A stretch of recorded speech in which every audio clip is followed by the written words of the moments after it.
I'm stressed. You are stressed. It's 3 a.m. and we need to talk about how much the American education system sucks.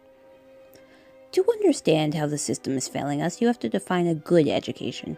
Fortunately, experts who are much more qualified than me have identified 3 major things. First, emphasize an intrinsic motivation, which is motivation that comes from within.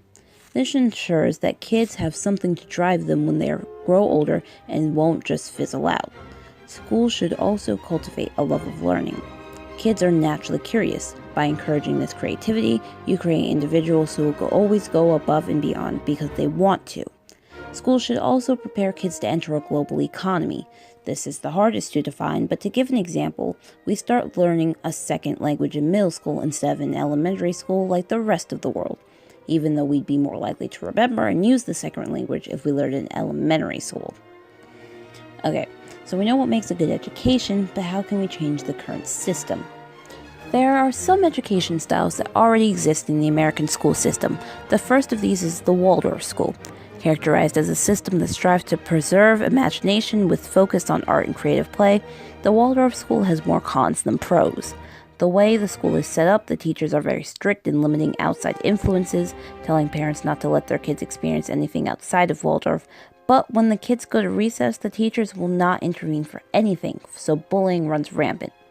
The other type of school is Montessori schools, which are characterized by freedom for the child. Students work freely in mixed age classes in 3-hour blocks. It's sort of like stations where kids can go around the room and work at their own pace. This has more pros than cons, as kids are able to work at their own pace and develop skills like time management and that coveted intrinsic motivation.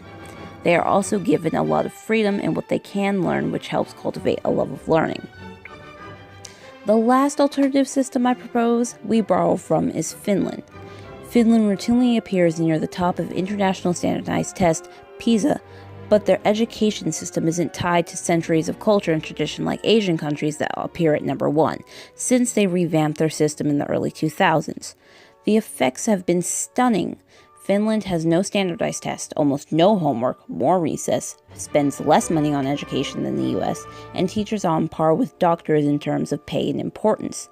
This allows teachers to teach lessons that are more individualized and specific to class instead of teaching to the test like we do now. Can these be reasonably implemented? Yes. With a little bit of tweaking, the best parts of all of these schools can be extracted and implemented. So what am I suggesting we do? 1. Scrap the current education model and introduce loose guidelines that give teachers the room to teach. 2. Value teachers more. This includes paying them more. 3. Remove the pressure on young kids to compete and perform well, i.e., get rid of gifted children in elementary school. Teach kids in blocks of independent stations with minimal teacher interference that allows kids to move at their own pace. The kids who get done first can be allowed to explore their own interests. This gets rid of the dreaded gifted child burnout we see in teens. 4. Longer recesses for elementary kids and more outdoor learning experiences. Kids don't want to be outside all day. They get restless.